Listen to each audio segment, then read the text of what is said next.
En la sesión del día de hoy vamos a comenzar un poco de manera distinta a lo que han sido las sesiones anteriores, porque quería conversar algo que creo relevante para ustedes y es lo relativo a la programación del curso en lo que va quedando.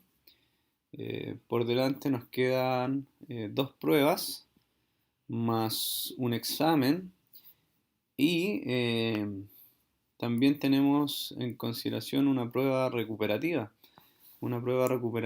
para aquellos que no rindieron la primera evaluación eh, y que les quiero comentar un poco cómo va a ser esa modalidad. Eh, y también respecto a la segunda evaluación en cuanto a la fecha que tentativamente podría estar utilizando. Sobre la segunda evaluación, que es lo más cercano que tenemos, estaba programado originalmente para la próxima semana.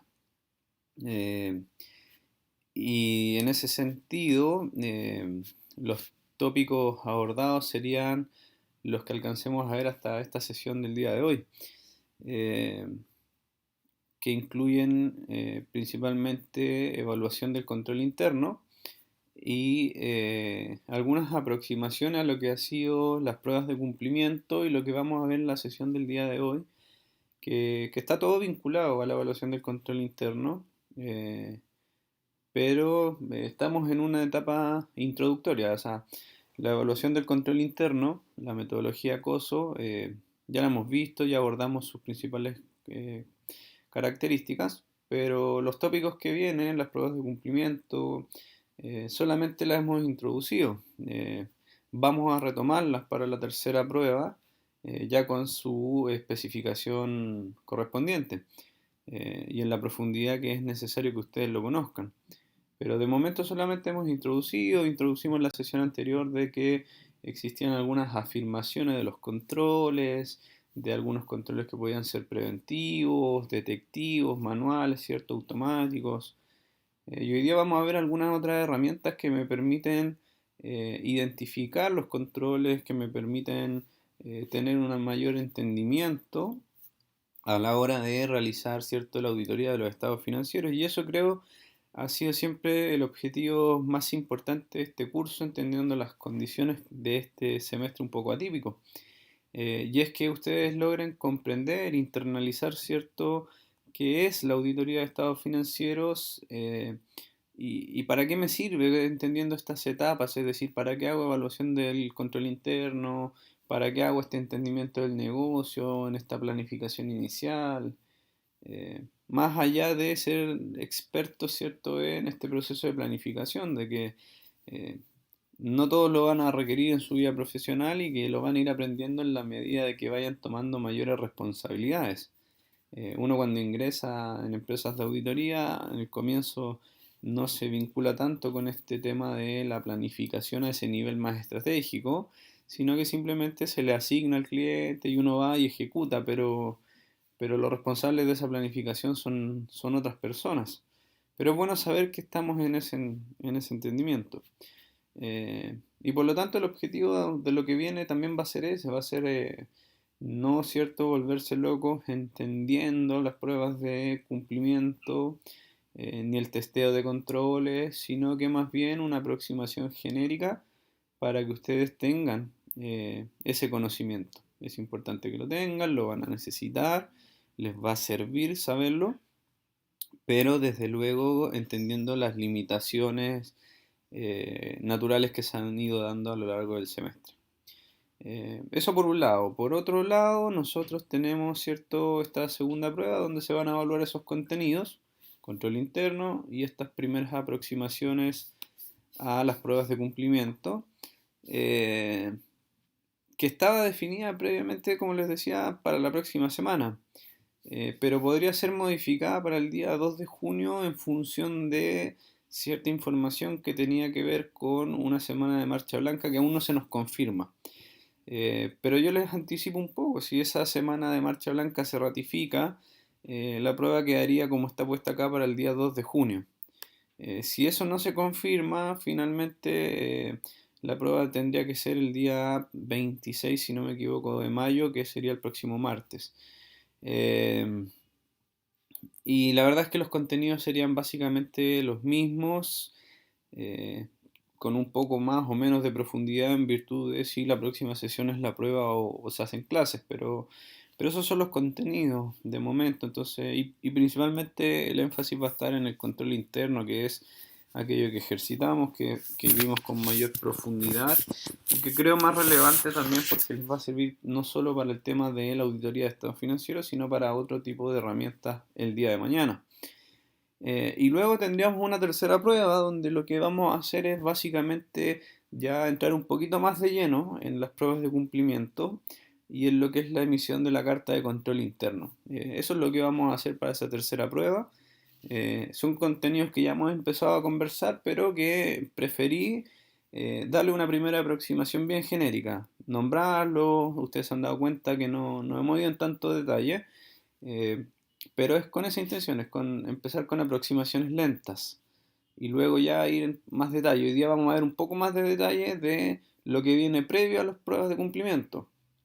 Entonces estamos viendo ahí un poco eh, parceladamente, ¿cierto?, los contenidos. Y eso va a ser el contenido de la tercera prueba, pero también existe una situación que está relacionada con aquellas personas que decidieron, ¿cierto?, válidamente no rendir su primera evaluación. Y para esas personas, bueno, también está sujeto a confirmación cuál va a ser la forma, ¿cierto?, de sustituir esa nota. Eh, Respecto a si se debía justificar o no por lo que a nosotros nos mencionaron. Pero sí o sí, ¿cierto? Se tenía que rendir una evaluación donde para este curso yo creo que lo más adecuado es una prueba recuperativa de carácter oral. Y por los tiempos que disponemos, estas pruebas pueden quedar con total comodidad para las últimas 2 semanas de clases y así no tener las pruebas recuperativas en periodo de examen ni en un horario fuera de clases. Eh, por lo tanto, cuando ya existe una confirmación absoluta de esa modalidad, yo les voy a compartir mediante aula virtual un enlace para que ustedes se inscriban en horarios que he definido para esos 2 días. Y van a ser pruebas orales porque la verdad es que es lo más sencillo en el sentido de la revisión y también de la uniformidad de los contenidos que vamos a evaluar. Eh, y para que no sea tan extenso tampoco, pensando que ya estaríamos en una etapa de finalización del semestre, que requiere también otras atenciones. Eh, Desde luego todo esto sujeto a confirmación, pero quería planteárselo porque creo que no habíamos tenido la instancia para conversar eso. Eh, entonces, por momento, ¿cierto? Esta fecha de la segunda prueba, que está pensada originalmente para la próxima semana, pero que podría quedar sujeta, ¿cierto?, a el 2 de junio. Eh, una tercera prueba que sería la semana del 23 de junio. En esa sí no hay problemas de fecha. Y la prueba recuperativa que tentativamente estaría para las últimas 2 semanas del periodo lectivo. Y un examen de carácter oral donde también la fecha tentativa ya está dada, que es el 17 de julio, según el calendario que propuso, ¿cierto?, la dirección de la escuela. Y está pensado para que no hayan alcances de otros exámenes en el mismo día. Así que ese es el horario el cual se propuso y que la verdad eh, no debiesen haber inconvenientes. Sobre las ayudantías, los controles también están pensados, ¿cierto?, con fechas que ya estaban previamente establecidas. Y en el caso del segundo control pasa lo mismo que con nuestra segunda prueba, pues está pensado para la próxima semana, pero sujeto, ¿cierto?, a esta modificación de fechas, podría quedar para el día 3 de junio. Eh, y ahí básicamente es también un poco de control interno de los contenidos que Leandro le ha ido dejando disponibles en aula virtual. No es nada de otro mundo, sí, más que nada es porque recuerden ustedes, la ayudantía tiene una equivalencia al 10% de la nota de presentación. Y por lo tanto, es importante que ustedes sepan utilizar de buena manera estas tres evaluaciones, que sumado al taller y las tres pruebas les van a dar la nota de presentación examen. Eh, Nota de presentación que en caso de no tener rojo, si es igual o superior a 5, ustedes no tendrían por qué dar el examen. Y en caso de que sí tengan rojo en alguna de las pruebas de cátedra, tendrían que dar el examen siempre y cuando su nota eh, no sea cierto igual o superior a 5,5, porque de lo contrario estarían eximidos, como dice acá, cierto, el programa del curso. Entonces, eso por un lado, respecto a las evaluaciones. eh, y en la segunda prueba ingresaría, cierto, todo el contenido que está disponible en la unidad 2, que es principalmente control interno, y hoy día una primera aproximación de las pruebas de cumplimiento, más la sesión del día de hoy que está enmarcada en esa misma pauta. Y por lo tanto, tentativamente, como les había dicho, sería la próxima semana, pero sujeto a la confirmación que podría cambiar para el día 2 de junio. Eh, y luego en nuestra unidad 3 lo que vamos a hacer es que vamos a interiorizar un poco más en las pruebas de cumplimiento y en la emisión de la carta de control interno para evaluar el día 23. Y en las últimas dos sesiones, de momento estarían, cierto, estas pruebas recuperativas. Eh, y en ayudantía tenemos, cierto, por delante dos evaluaciones más que están también enfocadas en la segunda, en la metodología COSO y luego en el testeo de controles. Así que eso es un poco respecto a la planificación del curso, en lo que queda. Si ustedes tienen dudas de cualquier tipo, pueden plantearlas sin ningún inconveniente por correo. eh, y ahí podemos ir viendo, ¿cierto? Respecto a la modalidad de las pruebas, respecto a otros contenidos, pero de momento eso es lo que hay. Sobre lo que nos queda por revisar en esta segunda unidad, en el día de hoy vamos a conversar un poco más respecto al proceso en general, antes de llegar a lo que conversamos la sesión pasada. La sesión pasada conversamos respecto de las pruebas de cumplimiento o el testeo de los controles, entendiendo que dentro de los elementos del control interno estaban las actividades de control, que eran aquellas que le daban respuesta, ¿cierto? O que buscaban mitigar los riesgos para así poder cumplir los objetivos que se habían definido. Y en este sentido, las pruebas de cumplimiento o las actividades de control podían ser de distintos tipos. Los controles dentro de las organizaciones podían estar en distintas áreas. Pero lo importante es que nosotros empecemos a perfilar de partida este entendimiento del control interno pensando en los objetivos de los estados financieros, es decir, objetivos más ligados a la preparación y presentación de información financiera, eh, y que los controles o las actividades de control que vayamos a testear también estén en función de esos objetivos, más ligados al área contable, porque lo que queremos nosotros es validar la razonabilidad de los estados financieros, aun cuando hay controles que están a todo nivel dentro de la organización y que sirven para otras cosas. Pero para nosotros la importancia va a estar en aquellos controles ligados a el área más contable. Entonces, de forma preliminar a la revisión de un ciclo de control interno o de un proceso, el auditor define sus prioridades, los procesos relevantes a revisar según la estrategia de auditoría que él ha definido. Por un lado, cierto, recordar que las estrategias de auditoría en algún momento conversamos y podían obedecer a dos grandes tipos, que era un enfoque en controles, donde yo iba a poder confiar en los controles internos de la organización, y lo que iba a hacer finalmente es tratar de validar muy bien el control interno. Si esa evaluación era favorable, entonces la naturaleza, alcance y oportunidad de las pruebas sustantivas iba a ser mucho menor. Por lo tanto, el trabajo en esa instancia posterior iba a ser mucho más bajo que el que se realizó en la etapa de evaluación de control interno.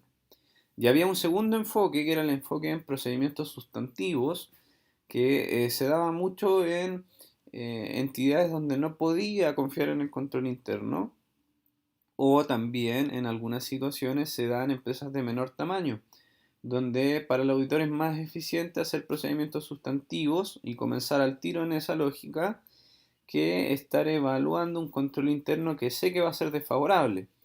En empresas de menor tamaño es muy difícil encontrar muchas veces estos componentes del control interno que venimos conversando en sesiones anteriores. ¿Por qué? Porque generalmente las empresas de menor tamaño y generalmente en nuestro país tienen una lógica de negocios que van funcionando el día a día y por lo tanto no son tan estructuradas como lo serían empresas más grandes. Y ejemplos claros de eso es que, por ejemplo, no tienen metodologías para identificar eventos, sino que es la propia experiencia, es lo que me dijo el que sabe un poco más del área, lo que me va diciendo ante qué me podría enfrentar. Pero no hay una metodología claramente definida, documentada, con responsables, que me permita la identificación de eventos. Entonces, ese tipo de cosas van influyendo en cuál es la estrategia de auditoría que yo he definido. Por eso también es muy importante conceptos como los que habíamos conversado al inicio del curso, de la experiencia, ¿cierto? O el juicio profesional del auditor y este escepticismo que tiene que demostrar a lo largo de la auditoría en general de los estados financieros. Eh, y como dice acá, cuando uno hace esto, el auditor define prioridades y define dentro de sus prioridades procesos o ciclos relevantes a revisar. En el sentido de que, por ejemplo, suponiendo que yo confíe en los controles, veo que el ambiente de control es bueno, que hay identificación de eventos y que en general el control interno es bueno, es favorable. eh, Puede ser que mis prioridades entonces ahora están en validar algunos ciclos específicos o algunos ciclos o procedimientos relevantes dentro de la organización, como por ejemplo todo el ciclo asociado a la tesorería. ¿Por qué? Porque ahí siempre hay mucho riesgo, porque se manejan y transan muchos valores negociables o instrumentos de efectivo y equivalentes al efectivo. Entonces ahora el auditor lo que va a buscar es validar ese ciclo en particular. Eh, y por lo tanto, ahí lo que es muy importante es definir cuáles son los ciclos relevantes para el auditor. Generalmente en un enfoque en controles yo no voy a revisar todos los ciclos dentro de la organización desde el punto de vista contable, sino que aquellos más relevantes, por ejemplo, el ciclo de generación de ingresos, de tesorería, lo asociado a las propiedades, plantas y equipos. Por lo tanto, desde esa óptica, tengo que tener claridad cuáles son los ciclos relevantes. Y los ciclos relevantes me van a permitir a mí hacer un trabajo mucho más metodológico y que me va a permitir finalmente lograr el objetivo de, en primer lugar, hacer el testeo de los controles o las pruebas de cumplimiento y luego ver cómo eso tiene impacto en los estados financieros para efectos de emitir mi opinión de auditoría. Entonces, de acuerdo a los riesgos definidos y el conocimiento del negocio, el auditor define los ciclos relevantes para su trabajo, teniendo en cuenta que el objetivo final es emitir la opinión. Y eso es lo que les estaba comentando recientemente. Entonces, hay riesgos definidos, hay conocimiento del negocio, yo sé cuáles van a ser entonces los ciclos relevantes que voy a centrarme en revisar. Vamos a ver a continuación cómo entonces es la forma de revisar esos ciclos. Pero es una buena herramienta, es un buen enfoque. eh, Definir ciclos de negocios, ciclos de operaciones para yo revisar. Es decir, este proceso primario que realiza la entidad con el cual funciona su negocio, ir descomponiéndolo en distintos ciclos. El ciclo de remuneraciones, el ciclo de tesorería, el ciclo de activo fijo, el ciclo de ingresos, el ciclo de inventarios. Y entonces cuando yo defino, por ejemplo, para una empresa productiva que el ciclo más importante es inventarios, propiedades, planta y equipo y ingresos, entonces yo voy a decir, ¿sabes qué? En estos tres ciclos me enfoco y voy a usar metodologías que vamos a ver a continuación para revisar esos ciclos en particular. Por lo tanto, es interesante ir ahí evaluando cómo lo vamos a hacer. Principalmente se dan las figuras de ir primero haciendo un entendimiento de cada ciclo, después que el auditor sea capaz de hacer una descripción de ese ciclo desde su punto de vista, y luego de hacer diagramas que me permitan identificar visualmente las actividades dentro del proceso, los controles que existen dentro del proceso y los distintos encargados. Entonces, ya sé que a la hora de evaluar los distintos ciclos, entonces voy a ir definiendo cuáles son los más relevantes. En este contexto, la revisión del ciclo de control interno nos permite vislumbrar distintos elementos o distintas partes o distintas etapas o distintos componentes relevantes para hacer esta revisión. Y siempre lo primero en la auditoría, ustedes ya se irán dando cuenta, es un entendimiento, una obtención de conocimiento para entender qué es lo que voy a revisar, qué es a lo que me voy a enfrentar, contra qué estoy lidiando en este proceso de auditoría de estados financieros. Eso siempre es lo primero que nosotros vamos a realizar en un proceso de auditoría de estados financieros, sea lo que esté haciendo, si es la planificación, si es la revisión de los ciclos de control interno, lo que sea siempre es primero obtener información, obtener conocimiento acerca de lo que voy a revisar. Y para ello siempre van a ser muy relevantes eh, reuniones que me permitan entender los procesos.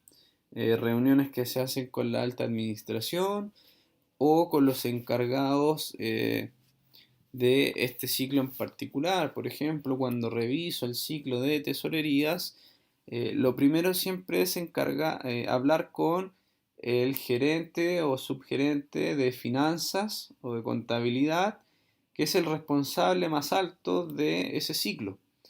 Y posiblemente él te va a decir, sabes que yo directamente no intervengo, pero te va a permitir ir entendiendo entonces cómo va funcionando la supervisión, la información, todos estos otros elementos que habían en el control interno. Y luego vas haciendo procedimientos que te permitan ir entendiendo el cómo funciona el ciclo en particular. Por ejemplo, una entrevista a el encargado de tesorería. Siempre hay un jefe, un encargado que está como actúa como responsable de este ciclo en particular.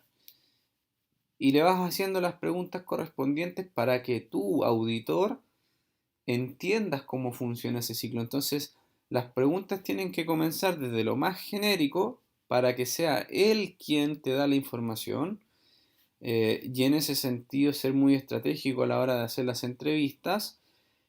Y luego, cuando tú vas entendiendo eso que él te está comentando, también identificas dudas tuyas sobre el ciclo en particular que estás evaluando. Entonces, claro, él te va a decir, mira, ¿sabes qué? Acá llegan los cobros y hay tantas cuentas corrientes y contabilidad registra estos hechos económicos y yo le doy el visto bueno a los ajustes. Y por ejemplo, algo muy común en las empresas es que los movimientos o las salidas de efectivo o de cualquier equivalente al efectivo necesitan autorización. Es decir, no solo basta la firma de una persona, sino que la de esa y un director o, por ejemplo, eh, algún gerente de la organización. Por lo tanto, tú vas haciendo ese entendimiento y luego te pueden ir surgiendo las dudas de, bueno, ¿y tú compartes más de algún rol en ese ciclo? Porque es muy común también en empresas de menor tamaño. eh, es relevante que no haya duplicidad de funciones y que estén claramente segregadas, sobre todo quienes registran con quienes autorizan. Eh, por lo tanto, eso es importante, que tú vayas obteniendo todo el conocimiento que puedas respecto a ese ciclo y que no te quedes con dudas tú, sino que todo eso lo vayas obteniendo de las entrevistas. Cuando tú tienes toda esa información, viene un proceso de descripción narrativa, es decir, de que tú como auditor traspases a una descripción narrativa escrita, ¿cierto? Ese proceso. Y ahí tienes que ser muy precavido en que la descripción sea en orden secuencial, que se vayan especificando todos los detalles, que no quede abierto a posibles dudas, ¿cierto? Y que es muy fácil en ciclos de negocios de organizaciones de menor tamaño, porque el ciclo es corto, no tiene muchas etapas, no tiene muchos responsables, pero que en organizaciones de mayor tamaño se hace bastante complejo, principalmente por los distintos encargados que hay en el proceso, por las distintas partes que interactúan, por las distintas responsabilidades y controles que existen.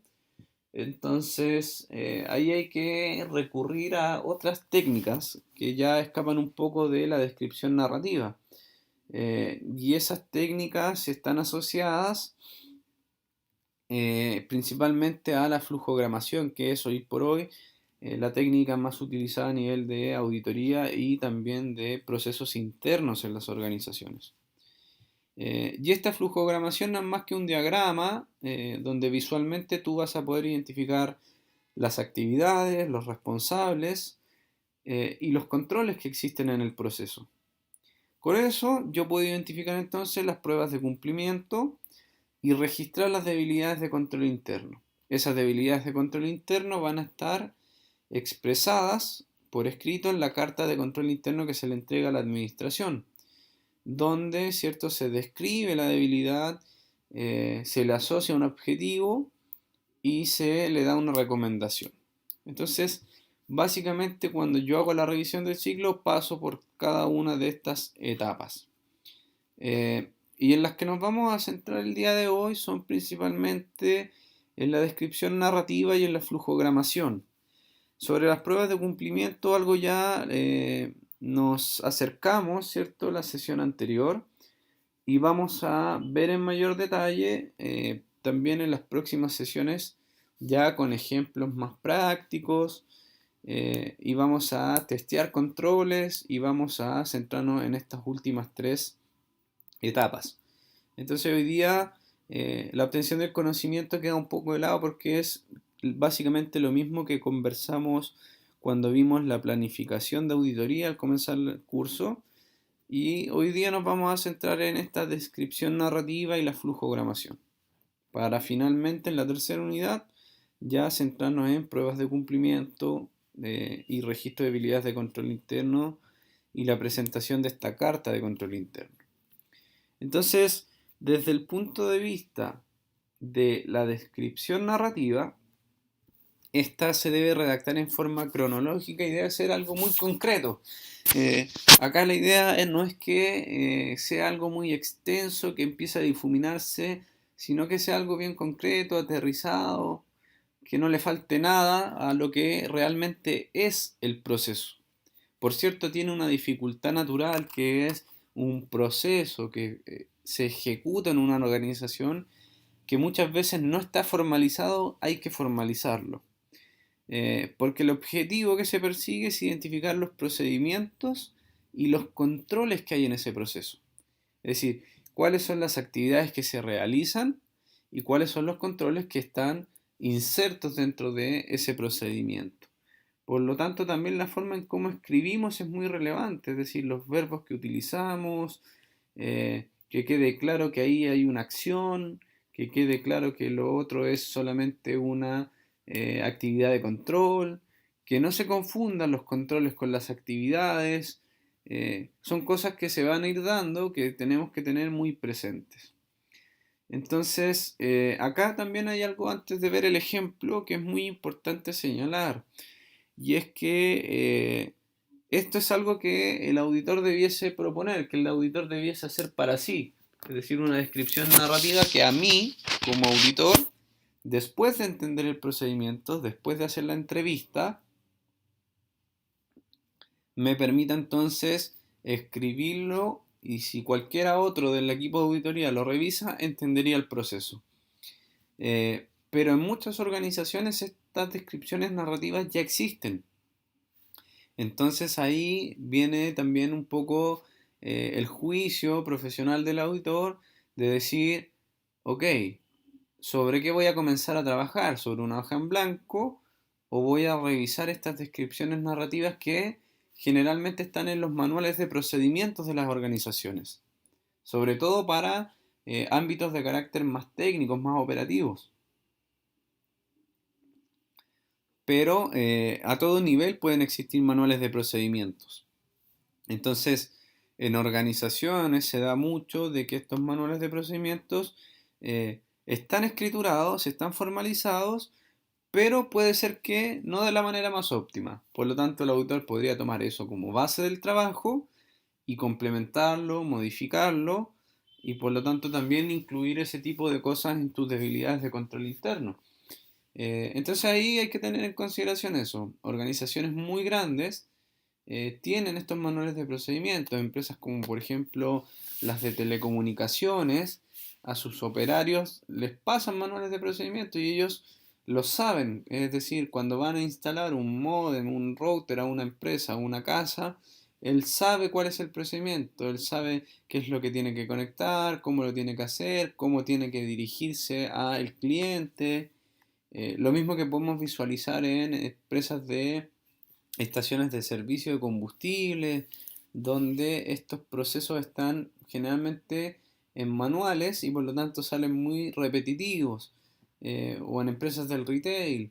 Entonces, para el auditor podría ser una buena base comenzar desde ese manual, de ver qué es lo que la empresa le dice al trabajador que haga y ahí entiendo el procedimiento o una parte del procedimiento. Porque quizás en un ciclo, por ejemplo, en el retail, un ciclo de ventas, desde luego que eso parte con lo que hace el vendedor.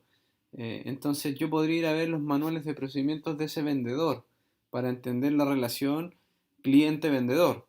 Pero yo sé que luego de eso viene todo el procedimiento de la contabilización del ingreso. Y eso ya no está en el mismo manual. Y eso sí lo tendría que describir yo. Pero me apoyé también en lo que existía, que es una técnica que a veces al auditor la deja de lado, pero te podría evitar trabajar el doble.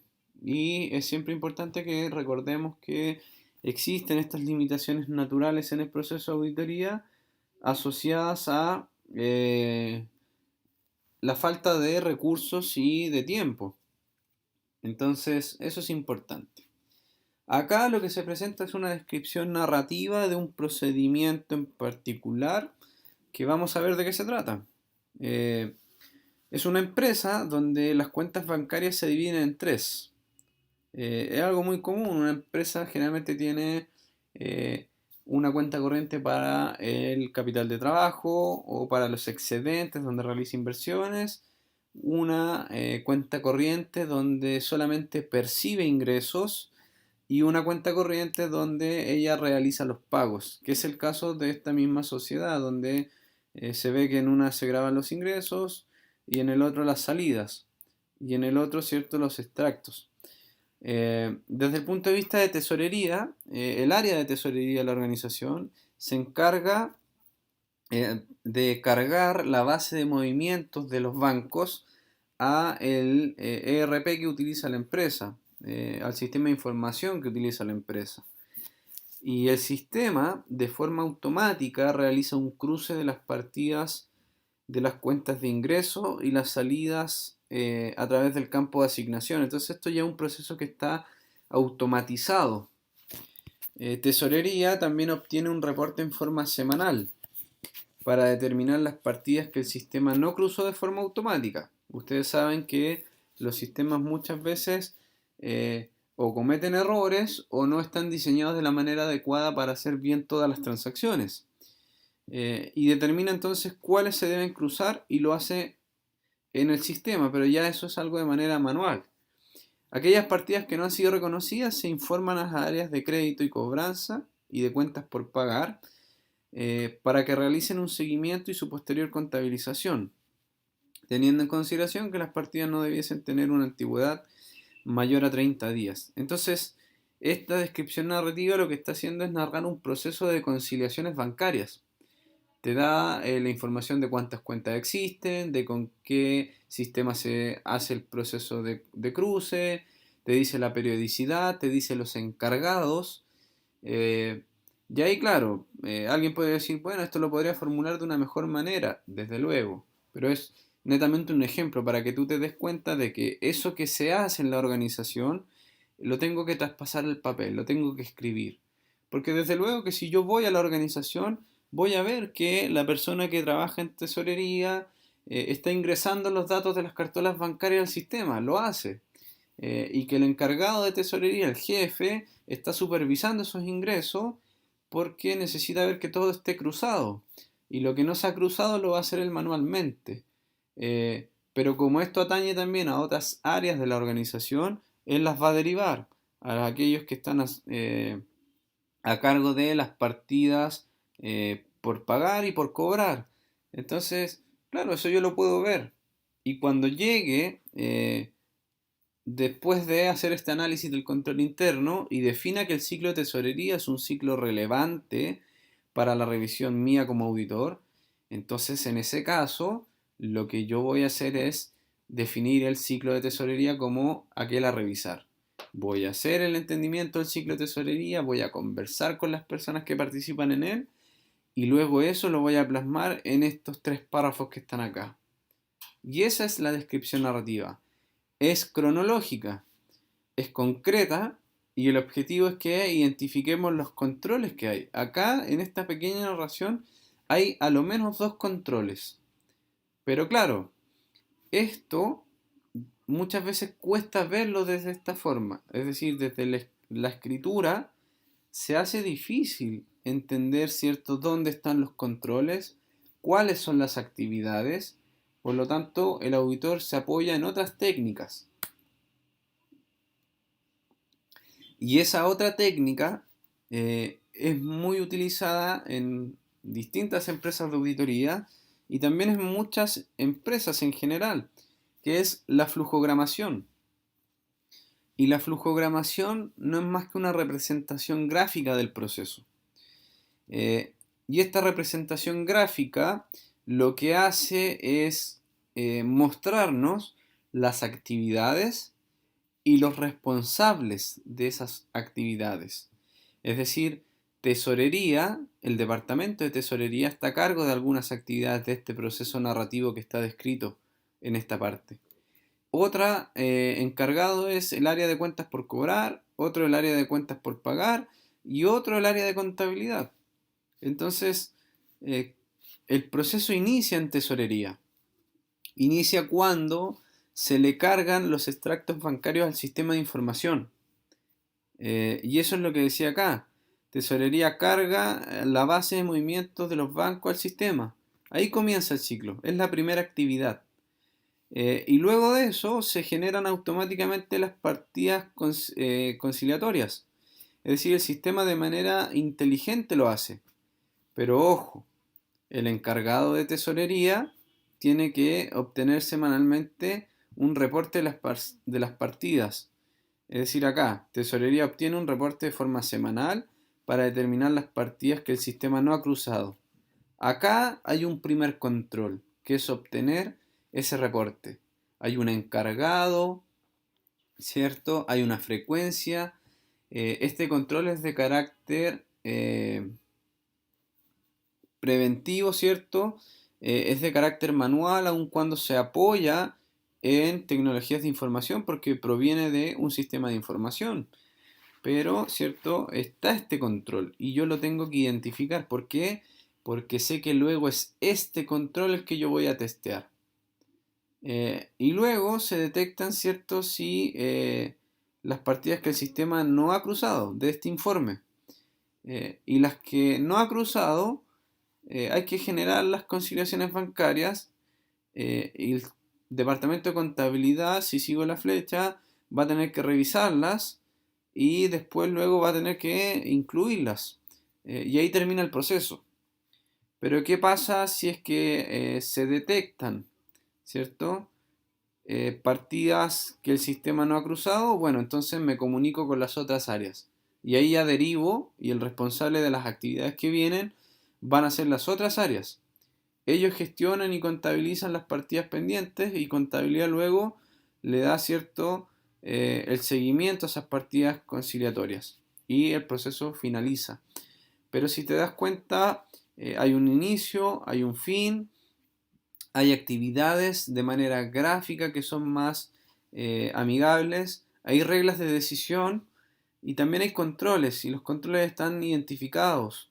Y por lo tanto, para mí de manera visual es más fácil verlo a través de este proceso de flujogramación que en esta descripción narrativa donde, si bien dice lo mismo, se hace un poco más complejo identificar cuáles son los controles.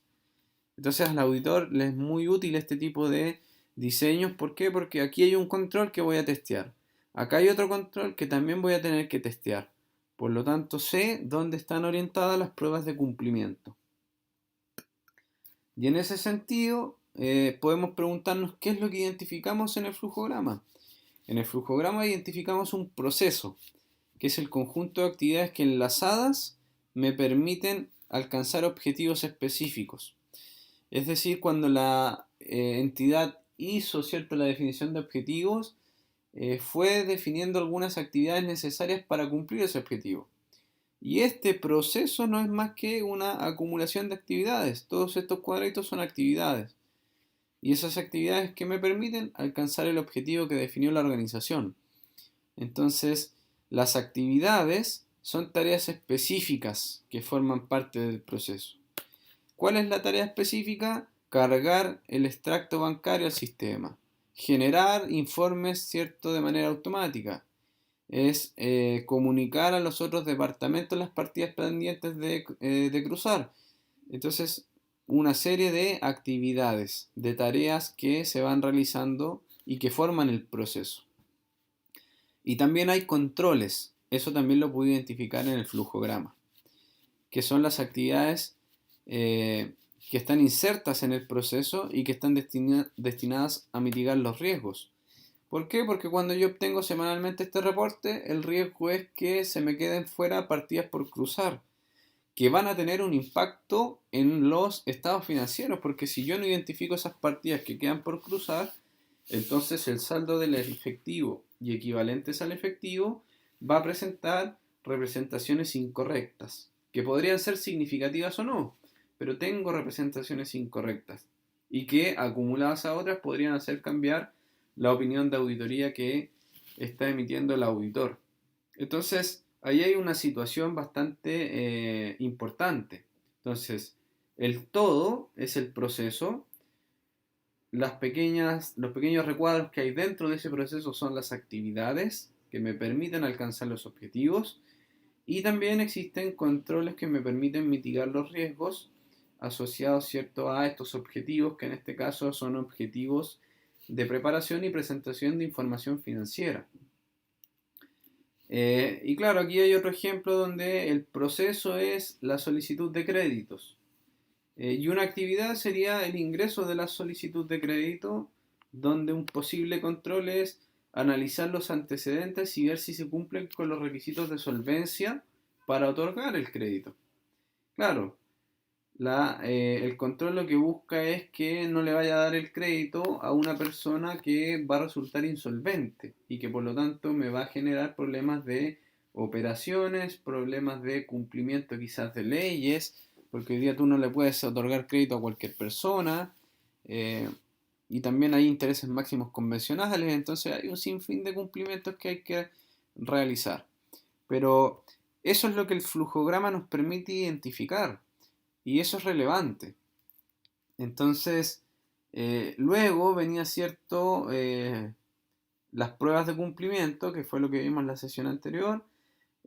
También venía la identificación de las debilidades de control interno y todo finalizaba con la carta de control interno, donde se deben categorizar los riesgos, donde las debilidades del control interno se deben vincular con objetivos de control interno, estos objetivos de la eficacia y eficiencia de las operaciones, del cumplimiento de las leyes y de la preparación y presentación de información financiera.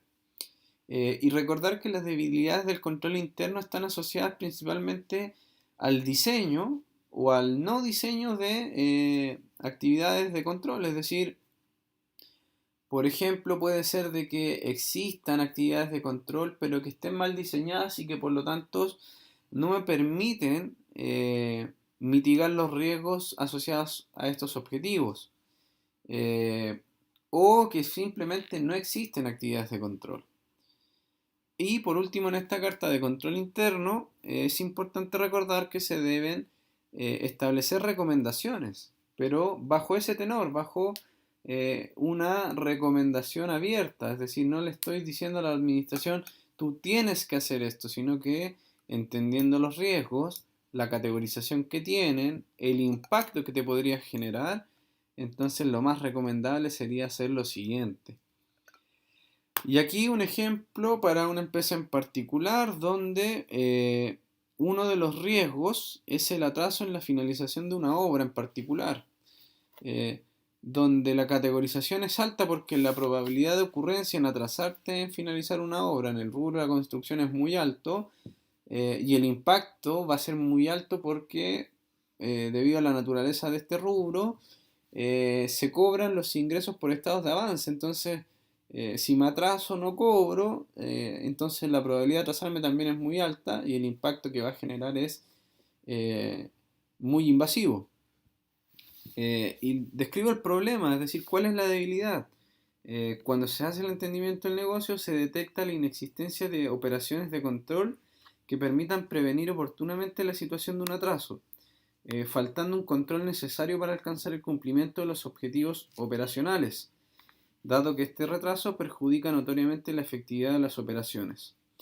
También se tiene una repercusión en los estados financieros, dado que el atraso en la entrega hará incurrir a la sociedad en mayores costos, además de el no cumplimiento de los ingresos y otro tipo de situaciones, te involucra mayores costos. Entonces, si te das cuenta, claro, hay una debilidad de control interno que es que no hay diseñado controles. Es decir, acá hay un riesgo de atrasarme y la empresa no está haciendo nada frente a eso, eh, aun cuando supera el umbral, ¿cierto?, aceptado por la organización para los riesgos tolerables. Y la verdad es que eso es muy relevante tener en cuenta. Entonces, acá sí que hay problemas de debilidades de control interno y que se están haciendo notar. Se están haciendo notar, se categorizó el riesgo, se definió cuál era el riesgo y la recomendación cuál es elaborar un cronograma con las diferentes tareas a cumplir y en los tiempos que deben realizarse considerando la información histórica para estimar un adecuado margen de error en cuanto a los días que necesitarán, además de la cantidad de personas necesarias para dicha labor. Es decir, algo tan simple como sabes que si tu problema es que te puedes atrasar, entonces planifica. No sé, ocupa la herramienta que para ti sea necesaria. Aquí no se propone alguna herramienta en particular, solo se dice, haz un cronograma con los tiempos y las personas y dale un margen de error. Es abierto. Si él quiere hacer una carta Gantt, si él quiere introducir supervisores, eso ya lo define la organización. Lo que yo estoy haciendo no es nada más que entregarle, ¿cierto?, las recomendaciones en atención a el riesgo. Riesgo que está vinculado con un objetivo del control interno que es la eficacia y eficiencia en las operaciones y que está categorizado, ¿cierto? Que puede ocurrir con mucha probabilidad y que el impacto va a ser muy grande. Entonces, si te das cuenta, dependiendo de la organización, puede ser necesario la utilización de descripciones narrativas y flujogramas en paralelo. Entonces aquí también hay un tema importante. ¿Por qué? Porque en organizaciones de menor tamaño puede ser que baste con la descripción narrativa. Puede ser que el proceso es tan simple que la verdad yo con una descripción narrativa cubro y no habría problema. Por ejemplo, algo bien sencillo sería cómo un garzón tendría que entregar un vuelto, ¿cierto?, en un restaurante. Y en ese caso, claro, tendrías que poner, ¿sabes qué? La cajera tiene que dejar el vuelto en el depositario, ¿cierto? Para que el garzón lo retira, lo va a entregar y después vuelve con el depositario del dinero. Eh, y eso, claro, es bien sencillo, es bien simple, en 5 líneas puede quedar perfectamente redactado y cumplo con cierto esta descripción narrativa. Pero si lo que yo voy a hacer es un proceso de reconocimiento de ingresos, por ejemplo, en una sociedad de prestación de servicios eléctricos, entonces ahí la complejidad es muy alta. La complejidad es muy alta porque involucra muchas áreas de la organización, porque es un aspecto bastante técnico, porque tiene muchos controles, muchos que de ellos vienen por la propia ley. Entonces, ese ya la verdad es que además de hacer una descripción narrativa, necesito verlo gráficamente. Necesito en esa gráfica identificar controles y actividades y responsables. Entonces, va a depender mucho del tamaño de la organización, cuál va a ser la técnica que más me es útil. O sea, puedo utilizar una o la otra, o en algunos casos voy a necesariamente requerir de ambas. Entonces, eso me lo va a ir dando también, ¿cierto?, el juicio profesional que como auditor voy a ir desarrollando en la medida que más años tengo de participación en procesos de auditoría. Pero de momento sé que esta flujogramación es una herramienta bastante útil. Eh, por los alcances, ¿cierto?, de este curso, por la naturaleza del semestre, no vamos a entrar en mayor detalle de cómo se realiza la flujogramación en el sentido de que hoy día hay distintas herramientas, distintos programas, hay páginas gratuitas en internet, hay distintos tipos de cosas que me permiten hacer una flujogramación. Lo que cambia de una flujogramación dependiendo cómo la realizo, quién la realiza, son las figuras. Es algo bien sencillo, es decir, en la mayoría de los flujogramas las actividades, es decir, donde hay asociado un verbo, hacer algo, son casillas rectangulares. Y generalmente el inicio es una circunferencia de color verde y el fin una de color rojo. Y donde hay posibles decisiones es un rombo, o sea, eso es como lo genérico. Pero puede haber flujogramas donde la figura para las actividades sea un triángulo, no lo sé, es por decir algún ejemplo. Eh, y por lo tanto, bueno, va a cambiar eso. Pero siempre lo que se hace sí en flujogramación es que se entrega un diccionario de elementos. Es decir, al ladito de esto yo pongo que las casillas rectangulares corresponden a actividades, que las casillas ovaladas son el inicio-fin, que este rombo significa que puede haber más de una respuesta ante la pregunta. Es importante dar ese diccionario básico, eso sí que es relevante. Y es algo que me imagino ustedes habrán visto en algún momento en la teoría general de sistemas cuando diseña sistemas de información. Eh, entonces, eso es importante que dependiendo de la organización, las características que tú has evaluado, entonces puede ser necesario la utilización de ambas herramientas en paralelo. De lo contrario, yo podría definir solamente una. Y el análisis de ciclos de operación o de negocios permite comprender adecuadamente los sucesos económicos y sus impactos en los estados financieros. Y eso es lo más importante para el proceso de auditoría de estados financieros. Es decir, cuando yo defino el ciclo de conciliaciones bancarias y lo hago de esta manera, lo que me va a permitir es comprender los sucesos económicos y los impactos en los estados financieros. ¿Por qué? Porque aquí me doy cuenta de que semanalmente se me van a ir generando partidas por conciliar. Entonces, ¿qué pasa si es que no se hace nada? ¿O qué pasa si el encargado de tesorería se olvidó de generar las conciliaciones adecuadas para las partidas que no estaban cruzadas? La verdad es que yo sé que eso va a tener impacto en mis estados financieros. Por lo tanto, tengo que estar muy atento a cuál va a ser ese impacto, a que van a posiblemente generarse representaciones incorrectas significativas y que por lo tanto tendría que yo tener las precauciones necesarias para evaluar este ciclo en particular. Entonces, si se dan cuenta, la flujogramación es una herramienta que es bastante útil, que es bastante utilizada y es bastante intuitiva. Es decir, acá no estoy haciendo nada más que separar por responsables y voy tirando cada una de las actividades en un orden lógico, secuencial, y agrupándolo en la casilla del encargado correspondiente. Acá el encargado no es tesorería, sino que es contabilidad. Y eso yo lo puedo ver de manera gráfica. No necesito la descripción narrativa. Ahora, claro, si el proceso es muy complejo, lo describo primero, lo entiendo y después lo grafico. Pero te sirve entonces para también ver si esto está bien descrito, porque puede ser que quien lo describió no va a ser la misma persona que hace el flujograma, y el que hace el flujograma hace otra figura, no la que yo quería. ¿Por qué? Porque puede ser que el problema esté acá, en cómo se diseñó esta descripción narrativa. Entonces, la flujogramación es una herramienta de vital importancia.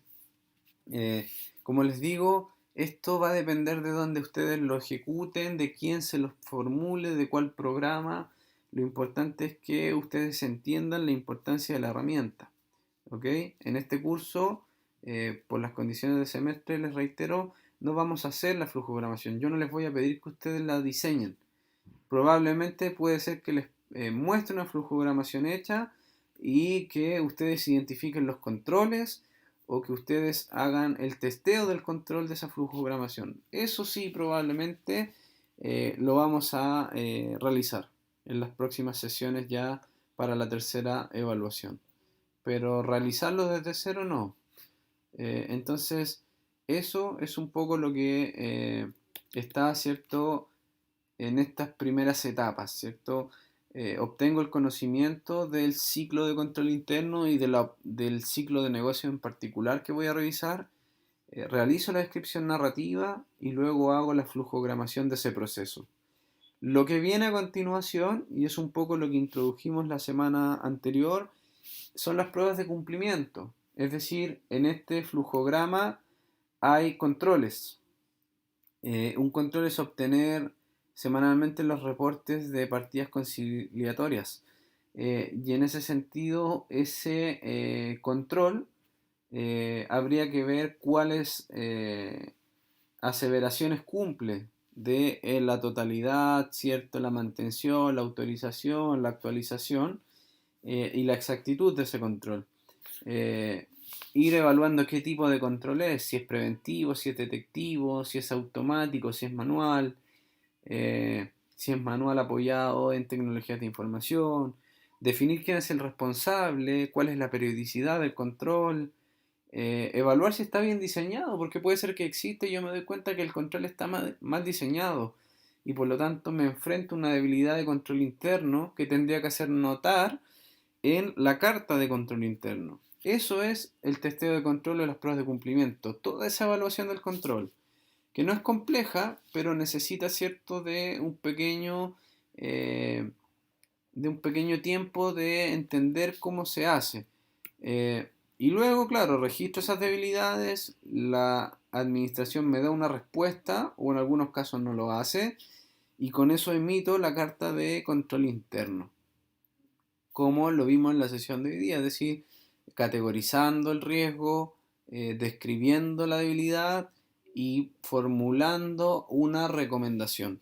Entonces, una vez hecho todo esto, yo, claro, termino el proceso de evaluación de control interno, que era la segunda etapa del proceso de auditoría. Y con eso ya entro de lleno a poder realizar procedimientos sustantivos para la validación de saldos de los distintos rubros de los estados financieros, y que vendría siendo ya lo que después ustedes van a ver el próximo semestre en Auditoría 2. Y ahí ya de lleno me voy a revisar estados financieros a si se aplicó correctamente o no la norma internacional de información financiera pertinente, eh, a ver si hay errores, si esos errores son significativos, propongo ajustes, propongo reclasificaciones y busco que la administración los acepte, los modifique y entonces yo emito una opinión en función de todo ese análisis. Pero primero necesariamente tengo que hacer todo este proceso. Entonces, eso es lo relevante. Eso ha sido la sesión del día de hoy. Como les mencioné al comienzo, eh, queda todavía por confirmar, ¿cierto? La fecha de la segunda evaluación, pero hasta acá vendrían siendo los contenidos a evaluar. Eh, Como les dije, la mayor importancia está en el análisis de los componentes del control interno, en entender qué significan, para qué me sirven, cuáles son, algunas características que mencionamos de cada uno, y en ese sentido ir entregando, ¿cierto?, las herramientas necesarias de poder dar una conclusión de ese ambiente de control interno. Es decir, el control interno es favorable en esta organización, es desfavorable, por qué es desfavorable o por qué es favorable, y qué implicancia tiene eso en los procedimientos sustantivos posteriores, que era la definición de la naturaleza, alcance y oportunidad.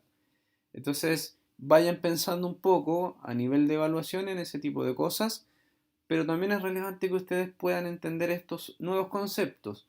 ¿Qué son las pruebas de cumplimiento? ¿Qué es la flujogramación y para qué me sirve? ¿Cuál es la importancia de una descripción narrativa? ¿Qué se presenta en la carta de control interno? Y ese tipo de cosas, entenderlas a nivel genérico. No necesito que ustedes sean un experto redactando cartas de control interno. No necesito que ustedes sean expertos haciendo la flujogramación, pero sí que la entiendan. Porque el día de mañana muchos van a al menos participar alguna vez en un proceso de auditoría y necesitan tener un lenguaje común con las personas que van a interactuar. Entonces, eso es relevante.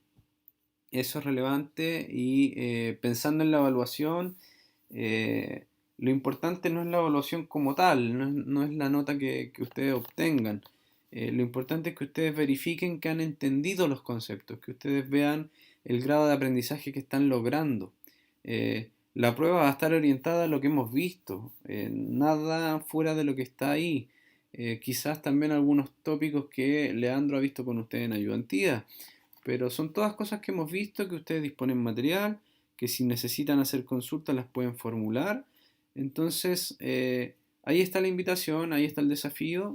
eh, y por mi parte, solo me queda confirmarles la fecha de la evaluación. eh, y por lo tanto, va a quedar eso disponible en aula virtual. Yo les voy a mandar un mensaje también con las instrucciones de la prueba. Va a ser una prueba de carácter escrito, va a tener ya de momento una parte de alternativas, alguna otra parte de desarrollo, que se los voy a ir mencionando cuando les mande las instrucciones, al igual que él fue para la primera prueba. Van a tener el tiempo de la clase, eh, pero ya saben qué es lo que va a cubrir. Desde control interno hasta esta última sesión del día de hoy. Que tengan una buena semana y ante cualquier consulta saben que pueden escribir por correo o en el foro de consultas del aula virtual. Hasta luego, que estén muy bien.